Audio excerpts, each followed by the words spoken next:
Salam alaikum, Azul, bonsoir. Comme chaque samedi, donc rétro info de la semaine, nous allons parler de sujets parmi les plus marquants et vous aurez remarqué que ces derniers temps, il y a vraiment des sujets très marquants au point où nous n'arrivons plus à choisir, à préférer les uns sur les autres, tellement ils sont tous intéressants et tous importants. Aujourd'hui, nous allons donc parler des déclarations de Tebboune au sujet des importations, des licences d'importation, de l'austérité annoncée, de la réduction des importations. Nous parlerons ensuite de la nomination de Ould Khaddour à la tête de Sonatrach et de l'affaire Ould Abbas de son fils, Ould Abbas qui semble s'en tirer. On dirait qu'un consensus aurait été fait sur sa personne pour l'épargner, pour ne pas le jeter en pâture, comme on dit à la foule. Et donc, nous commençons par les déclarations de Tebboune. Tebboune confirme le gel des importations. On ne peut pas protéger l'économie nationale en faisant de l'Algérie une poubelle. Par Faisal Metaoui.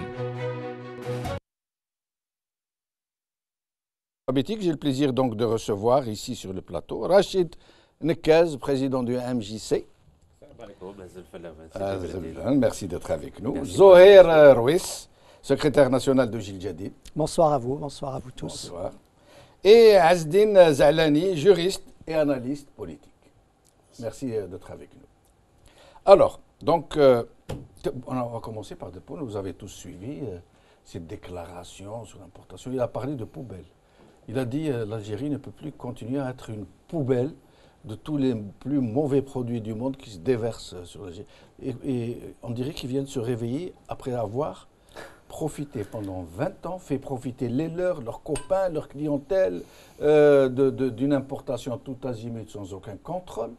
Et maintenant, il semble découvrir qu'il faut restreindre ces importations. Qui se lance ? On peut effectivement se poser la question, d'où sort M. Tebboune? Il était où pendant toutes ces années? Ils se sont bien gaufrés, tous, tels qu'ils sont. Ils se sont tous bien gaufrés de ces importations et de ces marchés-là. Et aujourd'hui, ils découvrent que l'Algérie serait devenue la poubelle des autres. C'est de leur fait. L'Algérie, elle en est là où elle est aujourd'hui, c'est absolument de leur fait. À lui, il en est responsable, il porte la responsabilité. Lui et ceux qui l'ont nommé et ceux qui l'ont précédé en partant du plus haut magistrat du pays. Donc aujourd'hui, ils découvrent cette situation parce qu'ils veulent évidemment arriver devant le mur. Ils veulent réduire les importations de produits de première nécessité aussi, malgré ces déclarations. Lui dit nous ne toucherons pas aux produits dits de première nécessité. Ils toucheront à ces produits-là rien que par le fait d'augmenter leur prix. Et ces produits-là vont devenir, et ils deviennent déjà petit à petit, inaccessibles par le commun des Algériens, parce que déjà, sur la loi de finances, on en a déjà parlé très longuement ici, du fait de l'augmentation des taxes qu'ont subi un certain nombre de produits, mais aussi du fait de l'arrêt des importations qui veulent décider et qu'ils décident comme ça de manière très autoritaire. Cela montre, et d'ailleurs j'ai lu ces déclarations où il dit que qu'est-ce que c'est que ce libéralisme outrancier. Oui, il parle de libéralisme. C'est incroyable quand débridé. Même. Hein. Débridé. Mais Zohair Rouis, lui et son équipe ont proposé une réduction de 10 milliards de dollars pour ce qui reste de 2017. C'est déjà énormissime. Oui. Et celle-là, le chef du gouvernement aurait exigé 15 milliards de dollars. Une réduction de 15 milliards de dollars. Mais c'est complètement fou. On ne décide pas comme ça au milieu de l'année d'une telle réduction, comme ça, à la godille. C'est incroyable. Nous l'avions déjà dit, hein, que l'économie globale de la loi de finances de 2017 n'allait pas tenir. Et personnellement, ici même, sur ce plateau, j'avais dit, avant le milieu de l'année, ils reviendront sur l'économie globale des indicateurs qu'ils ont posés sur la loi de finances. Ils y sont déjà. Nous sommes à peine, nous n'avons même pas fini le premier trimestre, qu'ils sont déjà en train de revoir la feuille de route finalement de la loi de finances.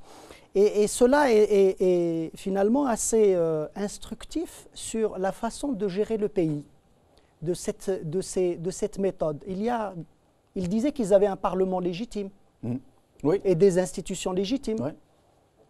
Mais bon, comme on dit en n'interviennent arabe, pas. le san me fait adam. Voilà. Il peut dire ce qu'il veut. Hein, Donc ils dans la gèrent le pays comme ils gèrent peut-être leur propre petite boutique, ou comme on pourrait gérer peut-être une boutique. Et encore, je pense qu'un artisan est beaucoup plus rigoureux que ce qu'ils font eux-mêmes à la tête de ce pays. Mais moi, ce qui vraiment me choque beaucoup, c'est que ces gens qui ont vraiment profité, mais à outrance, tout le monde sait qui a importé. Hein.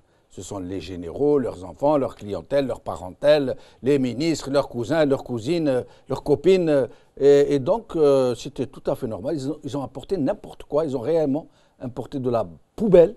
Ils ont fait de l'Algérie un gros bazar, à tel point que même les pays frontaliers venaient s'approvisionner dans ce pays, dans ce malheureux pays. Ils ont même importé du gravier, de la caillasse, ils ont importé des conteneurs vides où il n'y avait rien du tout, tout ça pour exfiltrer, pour expatrier des devises fortes. Et là, maintenant, ils décident de réduire. Pourquoi? Parce que les prix du pétrole ont chuté. Quelqu'un pourrait... Rachid Nekez? Vous savez, moi, je vais être un peu moins dur que M. Tebboune. Je ne pense pas que l'Algérie soit ou devienne la poubelle du monde. Je crois que depuis la hausse du prix du pétrole, elle est devenue la centrale d'achat du monde. C'est-à-dire qu'on ne produit rien en Algérie. Tout ce qui est consommé en Algérie, c'est de la production étrangère. Et je crois que c'était une politique délibérée. C'était une politique pour faire plaisir aux multinationales étrangères. Je vais simplement prendre l'exemple de l'agriculture algérienne. Rien qu'en blé, en produits donc agricoles, l'Algérie importe 3,4 milliards de dollars de blé. On dit que c'est le plus gros importateur de céréales au monde. Oui, avec l'Égypte, tout à fait. Ouais. Et ce qui est triste et révélateur, c'est que ce blé-là, on l'achète de France, mais la France elle-même ne consomme pas son propre blé. Elle préfère acheter son propre blé d'Angleterre et de Lituanie, car il est de meilleure qualité. Parce que le blé français, par exemple, l'année dernière, était un blé de mauvaise qualité. Mais l'Algérie a quand même importé 3,4 milliards de dollars de blé français de mauvaise qualité. Vous savez, je crois qu'au niveau du diagnostic, le peuple algérien est conscient de la situation économique et sociale. À vrai dire, je ne reproche rien au peuple algérien, et encore moins au gouvernement algérien, qui profite de l'apathie générale. Ce que je souhaiterais, c'est un réveil de l'élite algérienne, que ce soit l'élite qui se trouve aujourd'hui en Algérie ou l'élite qui se trouve aujourd'hui à l'étranger. Car quel que soit le mouvement social dans le monde entier, s'il n'y a pas une élite qui conscientise le peuple, qui soit à l'avant-garde des idées et surtout à l'avant-garde du combat démocratique et pacifique. Mais qu'est-ce que vous entendez par élite? Est-ce qu'elle existe encore, cette élite? Oui, bien sûr. Il y a des professeurs d'université, il y a des avocats, il y a des juges, il y a même des colonels, il y a des journalistes. Je crois que cet ensemble de la classe moyenne qu'on pourrait appeler l'élite, une élite, c'est quoi? C'est une catégorie de la population d'un pays qui est à la fois consciente, si je peux me permettre. À mon avis, une élite ne vaut que si elle s'exprime. Oui, tout à fait. Pas seulement si elle a des diplômes et si elle est dans les créneaux en bouffe. Je vais juste donner une définition très simple. Une élite, c'est une catégorie de la population d'un pays qui est à la fois consciente de la problématique d'un pays et qui est en mesure de sacrifier une part de son confort personnel au profit de l'intérêt général. Est-ce que c'est le cas? Aujourd'hui, non. Mais ça peut devenir le cas. Et je crois qu'il faut une interaction entre l'élite algérienne qui est sur place et qui est en difficulté, car vous savez, quand vous êtes professeur d'université et que vous dites un mot, vous avez, on va dire, 9 chances sur 10 de voir votre carrière ralentie. Si vous êtes un journaliste et que vous osez dire certaines choses, vous avez 9 chances sur 10 de voir aussi votre carrière ralentie. Je crois que l'élite algérienne qui est sur place dans les 48 wilayas a besoin d'un soutien de l'élite algérienne qui se trouve à l'étranger, que ce soit à Paris, à Londres, à Montréal, à New York. Et je crois que c'est l'interaction entre ces deux élites qui va faire que demain, le peuple se sentira un peu plus confortable pour contester pacifiquement, démocratiquement et légalement des choix politiques qui aujourd'hui nous amènent droit devant le mur. Azdine Zahlani, maintenant avec ces restrictions qui seront très drastiques, quoi qu'on en dise, et qui déjà rendent obligatoire la détention de licences pour importer. C'est fini d'aller déposer un dossier à la banque pour pouvoir mettre de dinars, prendre de devises en échange et aller ramener ce qu'on veut. Maintenant, c'est des licences. Qui dit licence dit donc forcément copinage. On sait comment ça fonctionne en Algérie. Je ne sais pas si je pourrais en rajouter beaucoup plus ce que mes deux amis ont déjà dit pour le constat général de la situation. Oui. Mais il me semble, a priori, que les affairistes qui ont été boostés depuis quelques années déjà pour constituer une nomenclature économique, bien entendu avec ces réseaux politiques et autres, a déjà senti le vent tourner depuis très longtemps.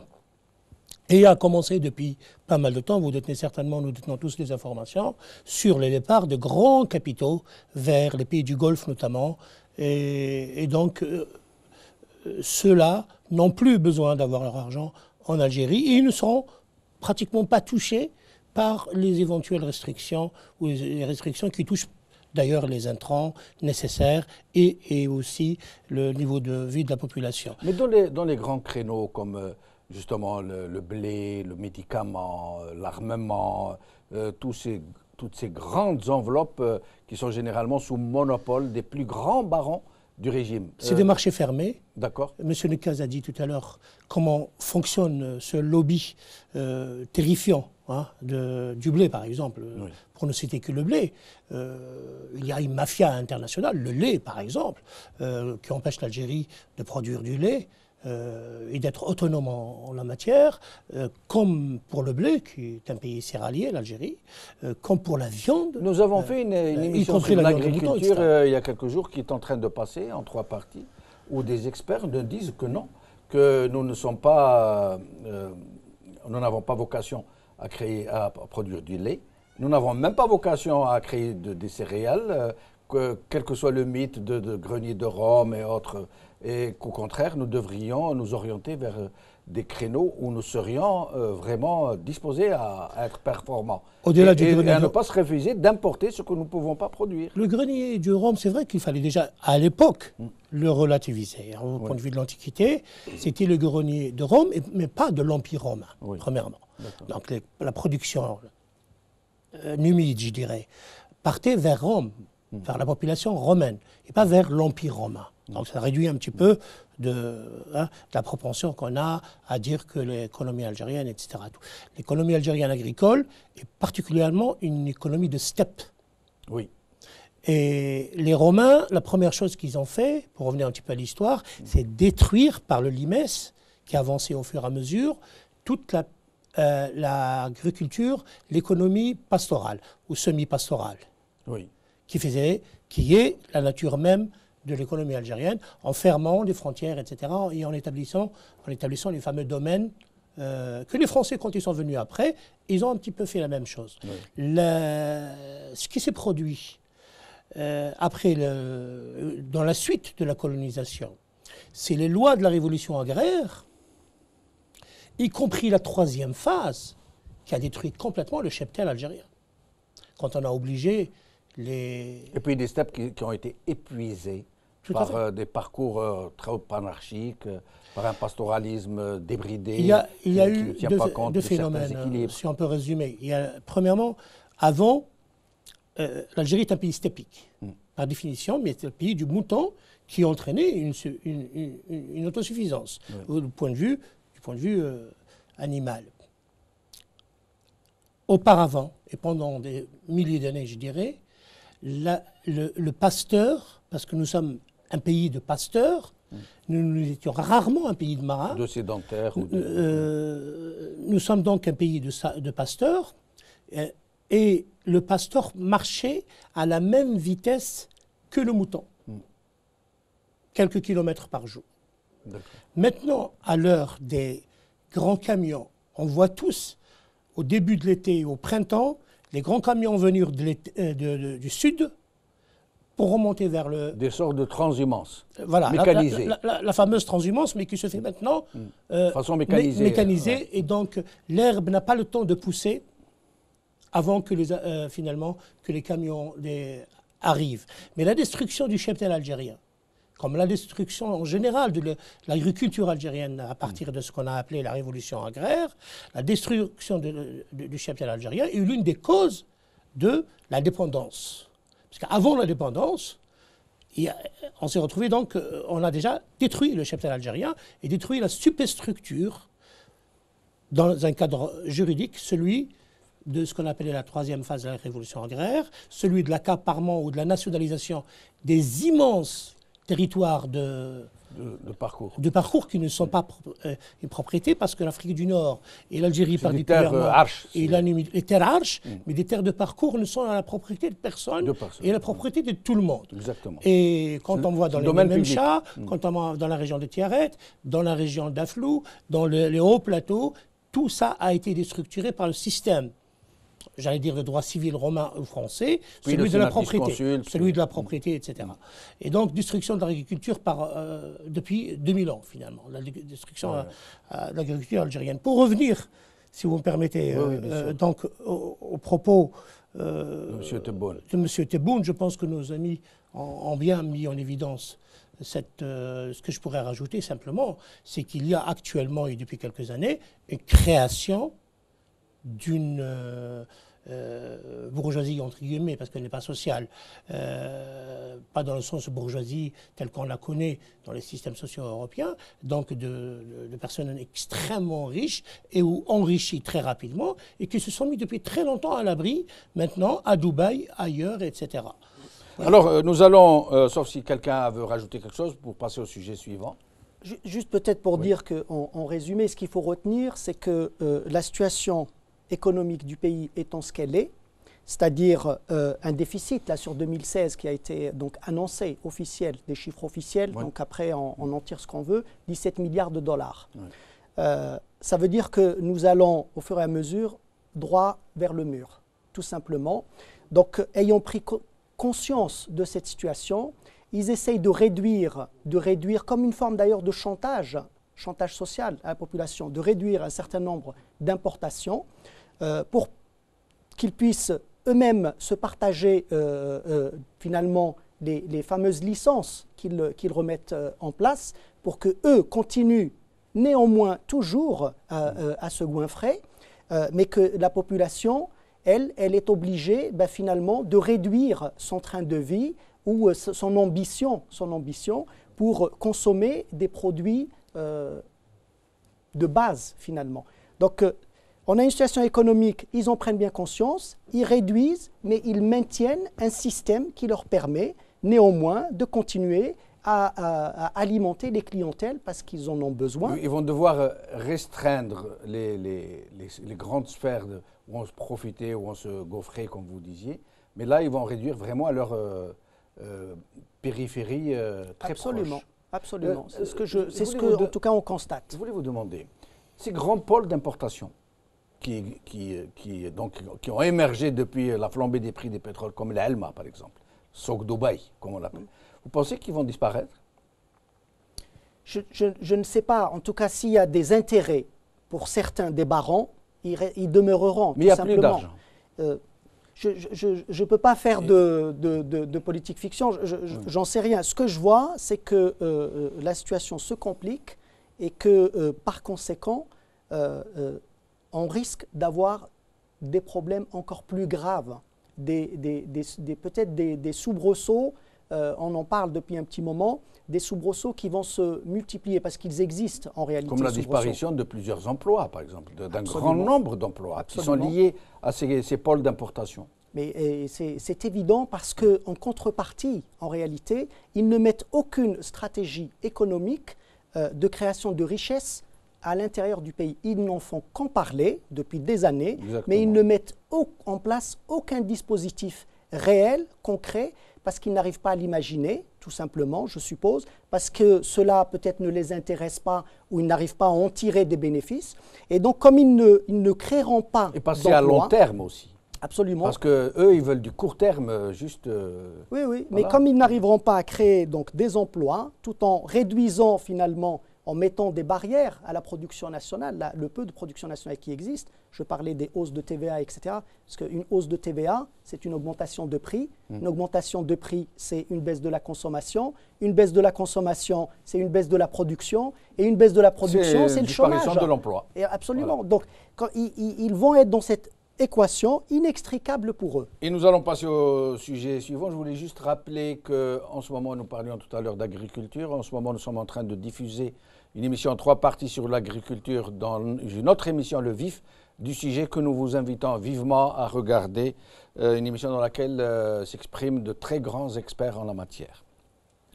Le deuxième sujet, c'est la nomination de Ould Qaddour à la tête de Sonatrach.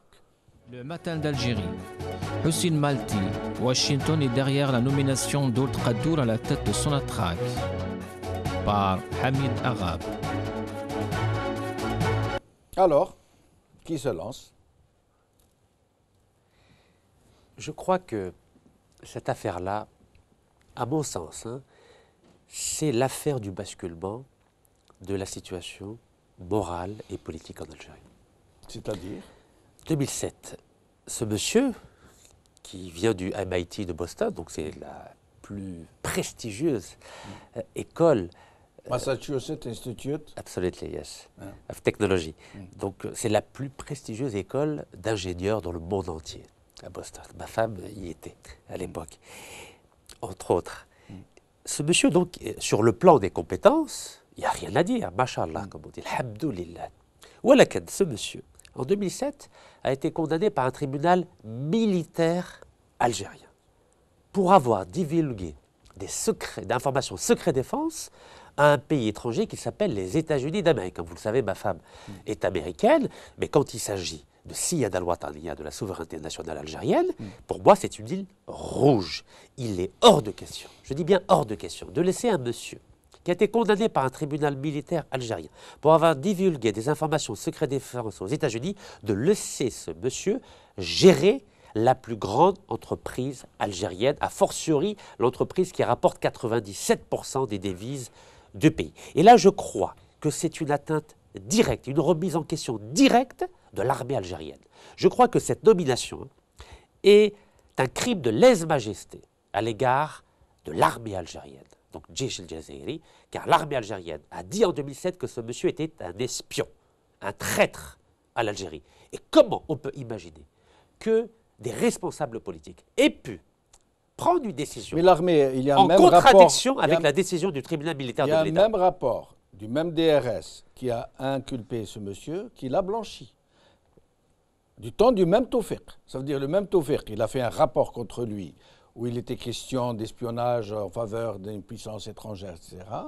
Et puis après qu'il ait purgé sa peine de prison, un autre rapport est venu le blanchir pour dire non, ils sont venus... Mais il n'a pas été pour autant réhabilité par voie de justice. Ça a été une transaction politicienne. C'est Jamal El-Din Benjellouf. Il y a un tribunal militaire algérien qui a dit que ce monsieur était un espion à la solde des États-Unis. On ne peut pas accepter aujourd'hui, 10 ans après, en 2017, que ce monsieur s'occupe de 97% des devises du pays. C'est inacceptable. Et on en fera une affaire d'État, une affaire populaire algérienne, Inch'Allah, pour exiger sa démission.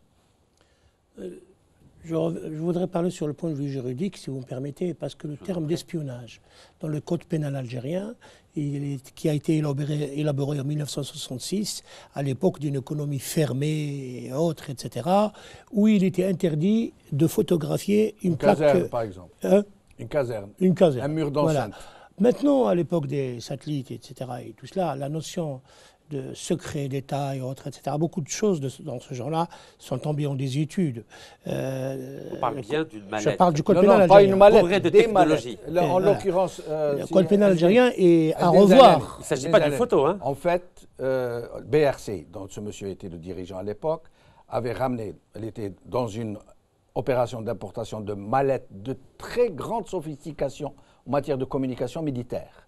Donc, c'est des mallettes qui ont été remises au plus grand chef de l'armée algérienne pour communiquer, qui coûtaient très très cher, milliards de dollars. Il s'est avéré que ces mallettes, semble-t-il, étaient en quelque sorte des boîtes postales de la CIA. C'est-à-dire tout ce qui s'y faisait passait directement à la CIA. C'est incroyable. C'est une grosse affaire dont on n'a rien dit, parce que Bouteflika a vite fait d'étouffer l'affaire en liquidant de façon non légale, non judiciaire, la BRC, sans audit, sans liquidation judiciaire, et par ailleurs de fermer la porte sur cette histoire de mallette et aussi, surtout, de fermer le dossier sur l'affaire de la base américaine qui a été construite à Ehrher et qui a été détruite juste après pour étouffer l'affaire. Non, mais même en matière, par exemple, de télécommunications, quand tu as eu quelques années un marché très important avec une puissance européenne sur les télécommunications en Algérie, beaucoup de personnalités ont attiré l'attention sur le fait que si on octroyait, si on donnait ce marché-là des télécommunications nationales à une puissance étrangère, il ne faut pas s'attendre à ce que l'Algérie soit totalement protégée, et particulièrement vis-à-vis de la puissance qui a installé les services d'information et de télécommunications au niveau national. Si Aziz Zalani, permettez-moi juste une précision. Ce monsieur a été jugé par un tribunal militaire à Blida. Il a été emprisonné pendant 30 mois. Non, 13 mois. 13 mois. Il a été condamné à 30 mois. 20 mois. 20 mois. D'accord. Il a fait 20 mois, il Donc a été condamné à 30 3 mois. ans. À 30 mois, voilà.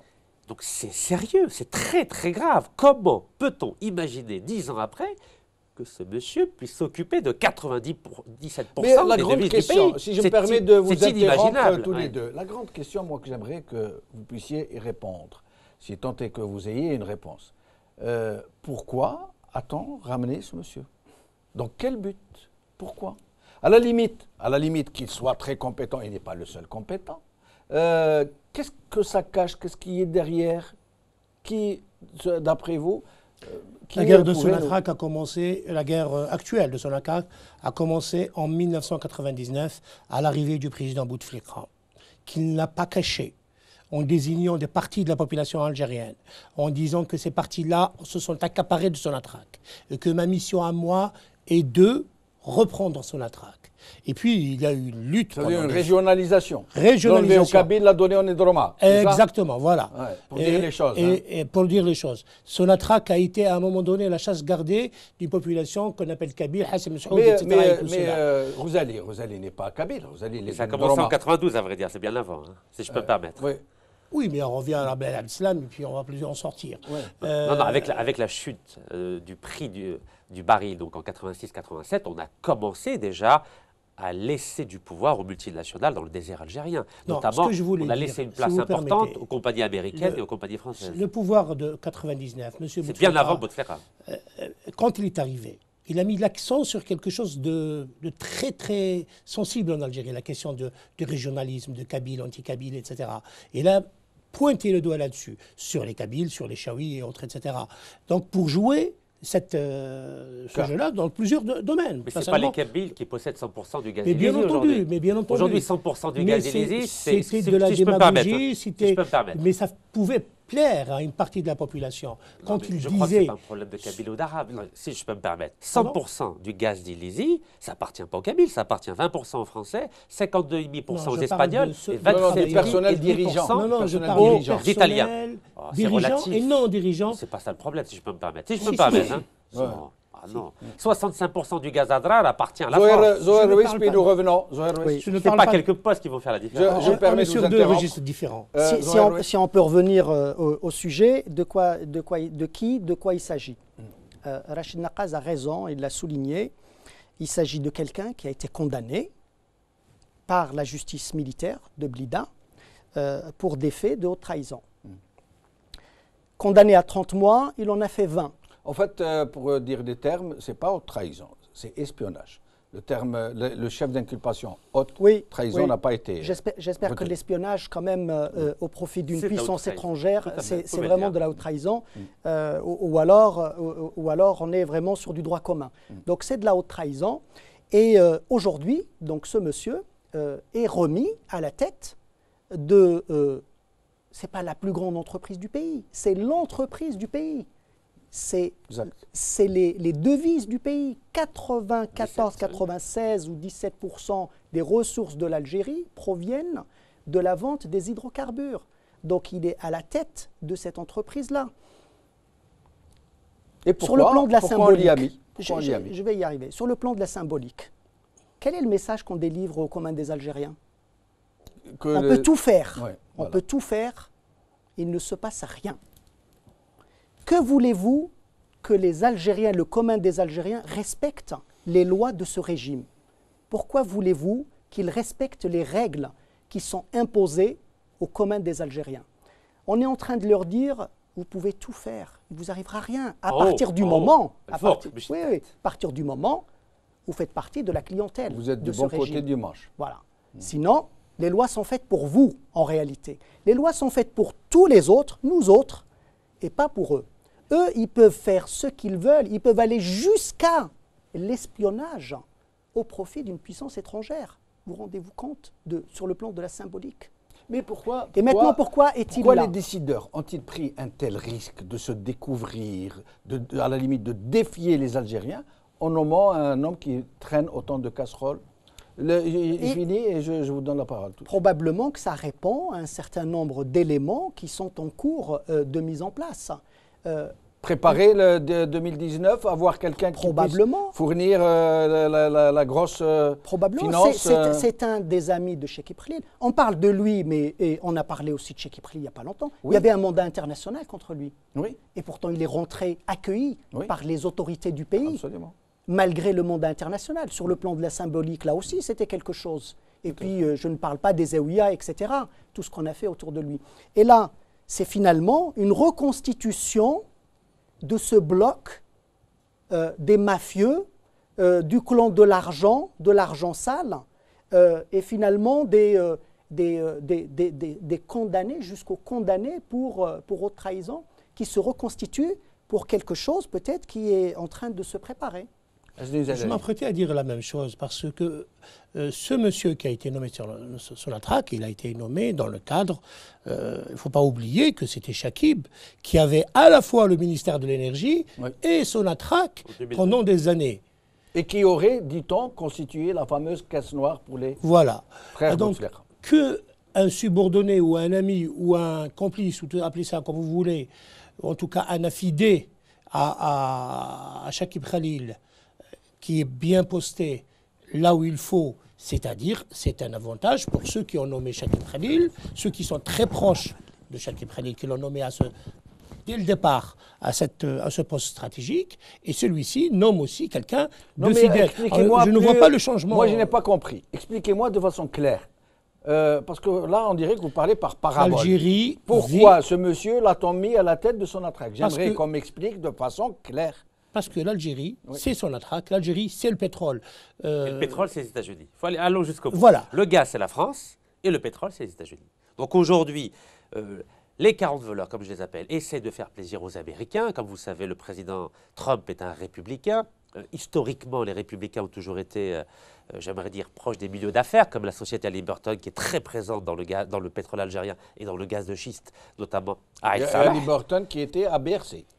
Exactement, tout à fait, qui appartenait à BRC était la filiale de Dick Halliburton. Cheney, absolument. donc, 49%. dont l'ancien président était Dick Cheney, qui était l'ancien vice-président américain. Donc je crois tout simplement que l'Algérie essaie de donner des gages aux États-Unis pour laisser carte blanche aux 40 voleurs pour choisir leur successeur. Vous avez bien vu que j'étais... Vous pensez que ce n'est que ça, que ce monsieur, à la limite, pourquoi on n'aurait pas pris un autre pro-américain? Pourquoi aurait-on pris ce monsieur Ould Khaddour qui traîne autant de casseroles, alors qu'on aurait pu prendre, si c'est ce scénario qui s'est imposé à eux, pourquoi ne pas avoir pris un autre pro-américain qui ne traîne pas autant de casseroles? Ah, vous savez, je vais vous dire, ça c'est une méthode soviétique. Les soviétiques ont été brillants dans la manière de propulser des leaders politiques dans le monde entier. Je vous donne un exemple. Georges Marchais, qui était l'ancien secrétaire général du Parti communiste français, avait été choisi par les soviétiques. Pourquoi? Parce qu'il savait que dans son histoire, il avait travaillé chez les Allemands pendant la guerre, avant la mise en place du travail obligatoire, des STO. Ça veut dire le tenir. C'est une façon de le faire chanter si ça se présente. C'est une méthode soviétique. On propulse toujours devant la scène des personnes qui ont quelque chose d'inavouable dans leur passé. Le fait de choisir Ould Khaddour, vous pouvez être sûr et certain qu'il ne contestera jamais une décision politique. Et je vous donne juste un exemple. En 2005, lorsqu'il y a eu le vote de la loi sur les hydrocarbures qui permettait à des entreprises étrangères d'avoir jusqu'à 80% d'un gisement pétrolier ou de gaz, qui on a mis Chakib Khalil pour s'occuper de cela. Et on savait très bien. C'était lui qui l'avait concocté, cette loi. Barakallahu fi. Et heureusement qu'à l'intérieur du DRS, il n'a pas fait que des choses négatives, le DRS. Il y a une, j'aimerais dire, une action plurielle qui a été mise en place afin de ne pas mettre en place la loi sur les hydrocarbures en 2005. Et c'est parce qu'il y a eu cette loi-là avant, notamment qu'en 2002, 65% du gaz d'Adrar a été donné à la France jusqu'en 2043. Et nous passons au sujet suivant, le dernier, l'affaire de Ould Abbas, Shkara Bouteflika. Il s'est adressé, il a dit moi je suis pour Bouteflika à vie, pas pour un 5e, 6e mandat, à vie, et pourvu qu'il ne meure pas, qu'il reste vivant à l'éternité. Et donc nous allons voir le dernier titre. Algérie Focus. Monsieur Ould Abbas, vous faites de nous la risée du monde. Par Abdou Samar. Et nous allons l'écouter pendant 2 ou 3 minutes. عبد العزيز بوتفليقه الرئاسيات هو الافلام وتنقل عنده المركز الجهاز المركزي مع المكتب السياسي اول حزب ولد الافلام انشاء الافلام عبد العزيز بوتفليقه. لهذا كي نتكلم على الانتخابات نتكلم دائما على ما انشئ ما انجز ما حصلنا عليه في هذا العادات الربعة وإن شاء الله الخامسة والسادسة إلى الأبد إن شاء الله. Alors, il se chuchote que ce monsieur, après le gros scandale qui a émaillé le FLN par l'interpellation de son propre fils, dans son propre domicile au Club des Pins, où on aurait trouvé une très forte somme d'argent. Certains parlent de 6 milliards, d'autres parlent de 60 milliards. D'une grosse somme en euros, de 52 dossiers de candidature. Donc ce monsieur, son fils qui n'a aucune fonction FLN, vendait des têtes de liste. Il avait un bureau au siège de FLN de Hydra, secrétariat et tout ce qu'il faut, alors qu'il n'a aucune fonction. Et donc, on avait parlé du limogeage imminent de Ould Abbas. Et voilà qu'il se chuchote maintenant, qu'il aurait été tiré d'affaire, qu'un conclave se serait tenu pour décider très vite de certaines mesures à prendre et donc de mettre fin au scandale Ould Abbas. Et là, il revient avec beaucoup de gratitude pour dire qu'il est avec Bouteflika, donc avec Saïd Bouteflika en fait, pour 6e, 7e, 10e mandat. Je pense que, si vous me permettez, oui. Que M. Ould Abbas n'a pas d'autorité ni de mandat en tant que secrétaire général, même s'il est secrétaire général du FLN, pour se prononcer sur l'état de santé du président de la République, d'une part, et aussi sur la suite de ses mandats.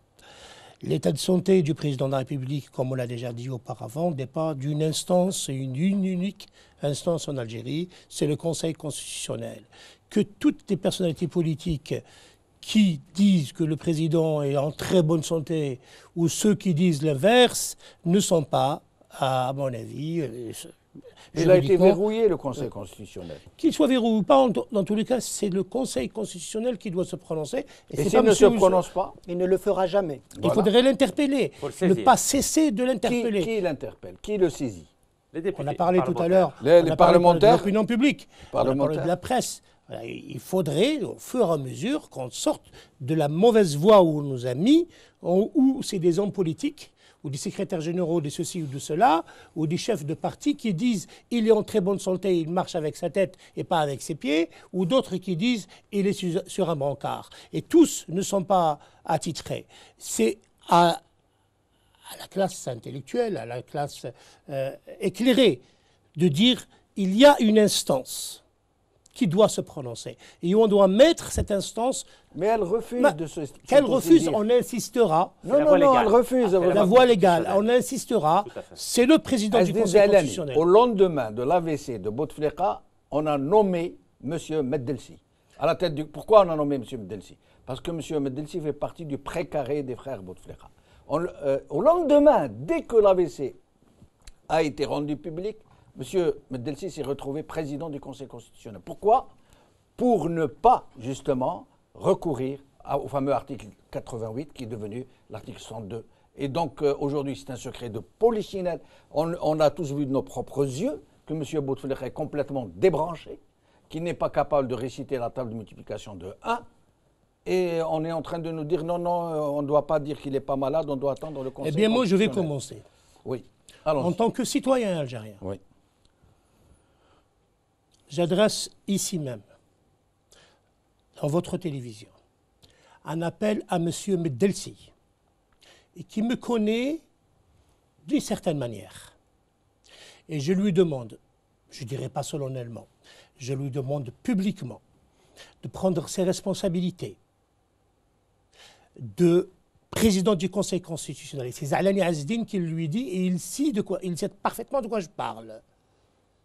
Et s'il ne le fait pas? De prendre ses responsabilités et très rapidement, dans le cadre de la loi, pour nous dire, selon ses compétences, lui et son conseil, si notre président est toujours apte ou pas à exercer ses missions, sinon M. Zalani Azdine est publiquement mettra devant le public national et international, mais surtout national, un certain nombre d'informations que M. Meddelsi sait parfaitement que je sais. Ce n'est pas du chantage. D'accord. Quel délai? Combien on va attendre? On va attendre une semaine, 10 jours? Non, si c'est dans 10 ans, ce n'est pas la peine. Là, mais c'est dans 10 ans. Non, vous le sommez de, je le somme, moi, de remplir sa mission. Simple citoyen algérien, mais il sait parfaitement il sait parfaitement de quoi je parle. Et il sait de quoi je parle, et je lui donnerai une indication à M. Meddelsi, qui pourrait être dangereuse à la fois pour lui et pour moi.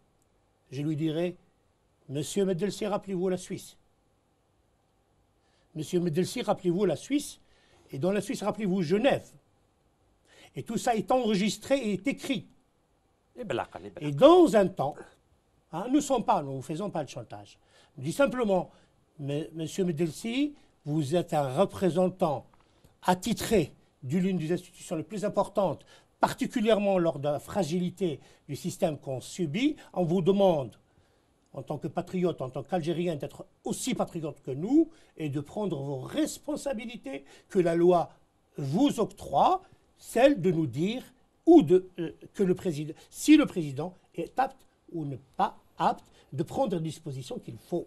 En convoquant des professeurs de médecine pour l'examiner. En convoquant des professeurs de médecine et à faire ce qu'il faut faire pour nous sortir de cette nasse concernant ce poids qui fait que l'Algérie actuellement est bloquée parce que le chef de l'État, qui est aussi la clé de voûte de non seulement de toutes les institutions, mais aussi de toutes les lois, décrets et autres, et donc de tout le système institutionnel et administratif, et qui est mal portant, et on le sait tous. Et qui est chef des armées. Et je ne vais pas dire la litanie habituelle, Allah Rabbi Jibrou Shfa, il a khayr, nous sommes tous musulmans, on le sait tous là, mais là on n'est pas dans le système humain, dans l'aspect humain, on est dans l'aspect juridique et institutionnel et national. Je demande solennellement à M. Meddelsi de prendre ses responsabilités. Inch'Allah. Barakallahu fik. Ce qu'on est en train de se dire et ce qu'on vient d'entendre, si jamais cela devait avoir lieu, montre que finalement, il faut menacer les plus hauts représentants des institutions du pays pour qu'ils puissent dédaigner, exercer leurs prérogatives. Cela veut dire, ce que vous êtes en train de dire là, que M. Meddelsi, finalement, n'a aucune notion de la responsabilité qui sied à sa fonction aujourd'hui de responsable du Conseil constitutionnel. Et que finalement, il n'a aucune conviction, aucune morale, et qu'il ne pourrait agir que sous le coup des dossiers, des pressions. C'est scandaleux, c'est scandaleux. Et je vais vous dire, M. Meddelsi a reçu au Conseil constitutionnel, vous vous en rappelez, M. Naqaz, vous étiez candidat, il a reçu au Conseil constitutionnel quelqu'un, Abdelaziz Bouteflika, qu'il ne pouvait pas prononcer plus de 3-4 mots. Tout le monde se souvient, ça a été filmé, je n'invente rien.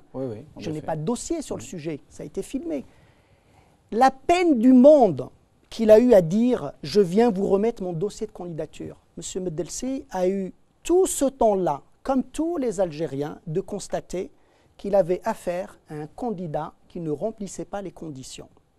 Et a fortiori, un président qui n'est pas en capacité d'exercer ses attributions constitutionnelles. Et ça, tout à l'heure, on a fini la seconde séquence sur une question que vous aviez posée en disant pourquoi est-ce qu'il nomme Ould Qaddour avec tant de casseroles. Une partie de la réponse a été apportée par Rachid Naqaz, mais s'il n'y avait pas des casseroles, il ne pourrait pas être utile sur ces postes-là. Et je vous repose une question, M. Benchenouf. Vous en connaissez dans ce sérail qui ne traîne pas de casseroles? Non. Voilà. Non, non. Donc vous avez la réponse. C'est un critère obligatoire et impératif. C'est un des critères. Et ils les tiennent de cette manière-là. Et M. Meddelsi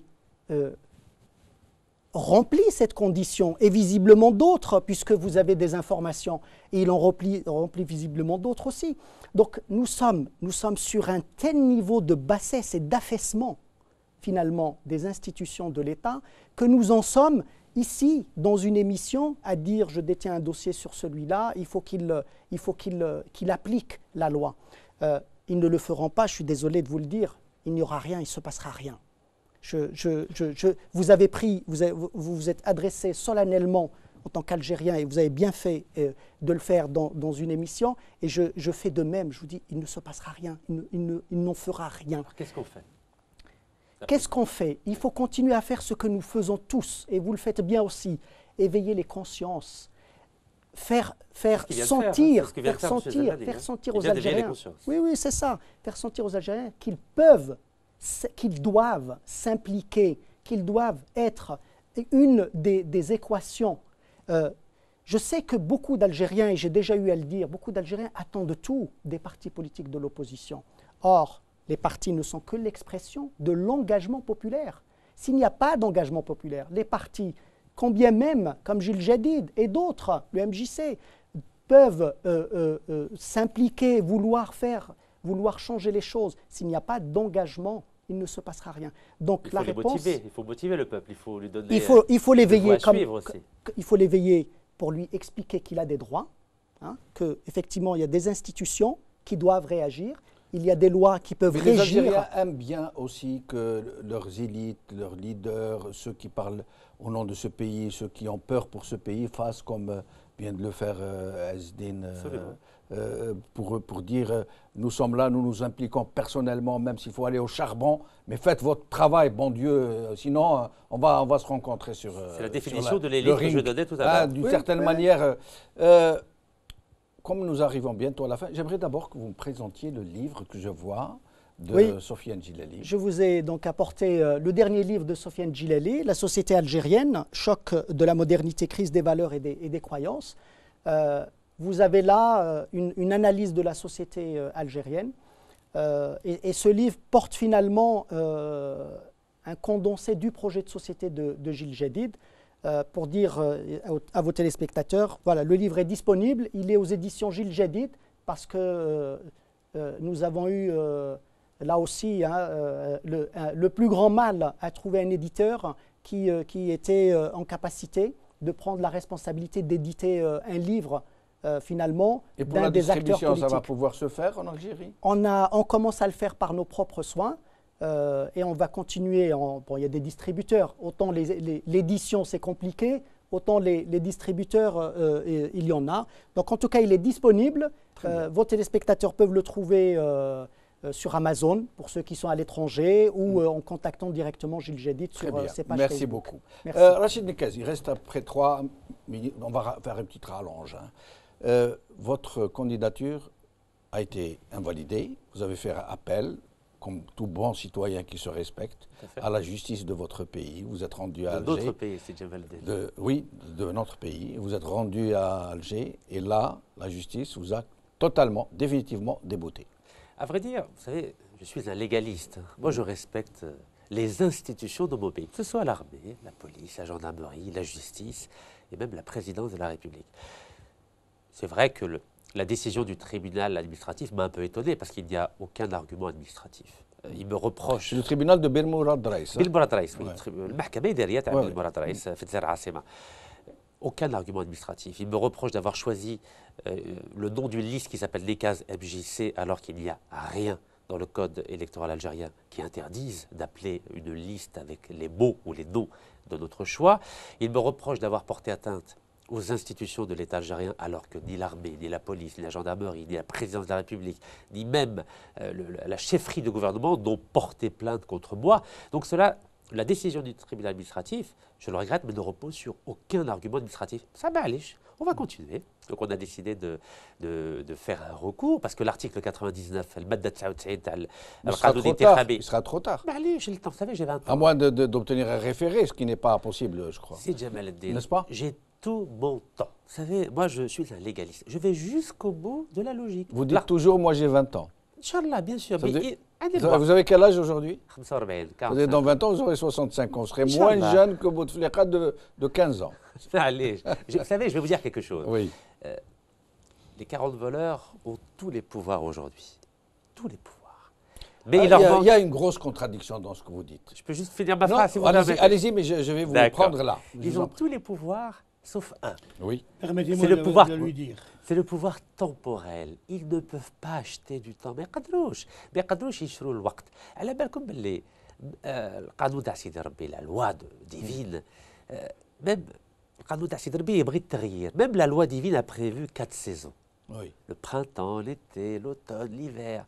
Donc le changement fait partie de la loi de Dieu.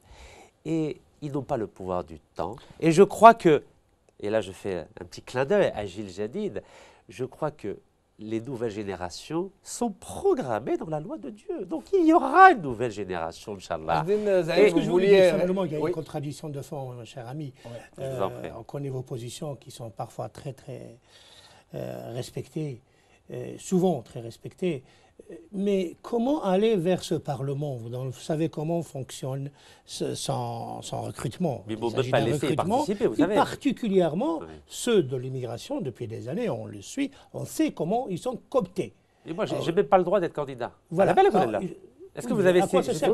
Oui, candidat pour légitimer une élection dont on sait, particulièrement pour ce qui est de l'immigration, comment elle va se passer, que les candidats sont déjà cooptés. Ils sont déjà élus. J'ai le droit de me présenter comme ça. Vous avez parfaitement le droit, moi j'aimerais... Et alors? Légitimer une élection. Je légitime l'Algérie, la démocratie algérienne. Moi, je vous attendais au tournant, justement. J'avoue, je vous attendais au tournant, en me frottant les mains comme ça. On ne vous laissera pas faire. Alors, vous m'aviez dit que l'Algérie est un État de droit à 85%. Non, démocratie, j'ai dit. Non, vous avez dit c'est un État de droit. Non. Ça ne veut rien. L'Algérie, d'accord. L'Algérie est une démocratie à 85%. Tout à fait. D'accord? Je maintiens. Et maintenant, à l'instant, vous êtes en train de me dire ces gens-là ont tous les pouvoirs. Oui, tous les pouvoirs sauf le pouvoir du temps. Quand les 40 voleurs ont tous les pouvoirs dans un pays, ça ne peut pas être une démocratie à 85%. Je peux vous répondre? Oui.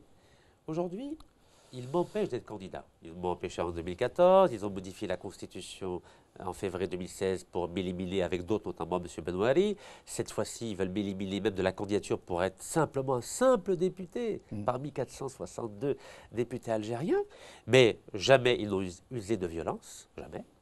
Jamais ils m'ont touché le moindre, même pas ma chemise, jamais. Oui, je suis en résidence surveillée 24/24 dans Mondouar. Oui, je suis escorté en permanence de l'aéroport à Mondouar, mais jamais un policier, jamais un gendarme, jamais un officier de renseignement n'a dit le moindre mot ou a porté le moindre petit doigt sur ma personne physique. J'ai pas fini. J'ai pas fini. Et malgré tout ce que je dis, à la fois en France, à l'étranger ou en Algérie, vous avez vu que j'ai une liberté de ton qui est totale. À aucun moment, il y a une action judiciaire contre moi par rapport aux mots. Mais c'est ça la démocratie. بالعقل شوف ذري كيزيد ما يزيدش عند ساعه يهضر ولا يمشي بالعقل انا على قلت لكم عندي 20 سنه قدامي ان شاء الله j'ai 20 ans devant moi. Pourquoi? Parce que vous avez 20 ans, moi je n'ai plus 20 ans. J'ai bien compris. Vous savez, un État Un État ne doit pas être perçu à l'aune de notre expérience personnelle. Il faut le voir sur le long terme. Et c'est pour ça que j'ai beaucoup aimé ce qu'a dit M. Zellani tout à l'heure par rapport à l'Empire romain. L'Algérie à l'époque de l'Empire romain, comment la société algérienne, la société pastorale algérienne a évolué. Je crois que si on veut rendre service à l'Algérie, je crois qu'il faut qu'on mette de côté j'aimerais dire nos rêves personnels, pour essayer tous les jours de se dire est-ce que ce que je fais va servir demain l'intérêt général de 40 millions d'Algériens et l'intérêt général de l'Algérie. Même si, à titre personnel, c'est difficile, c'est douloureux, mais je crois qu'il faut essayer de transcender nos envies, nos rêves personnels et essayer de les porter au nom de cet intérêt Merci général. Rachid Nekaz, Barakallahu fik. merci Zoher Rouis, merci Azdin Zalani, merci à vous chers amis téléspectateurs de nous avoir prêté votre attention. Bra ala khair, b'slama.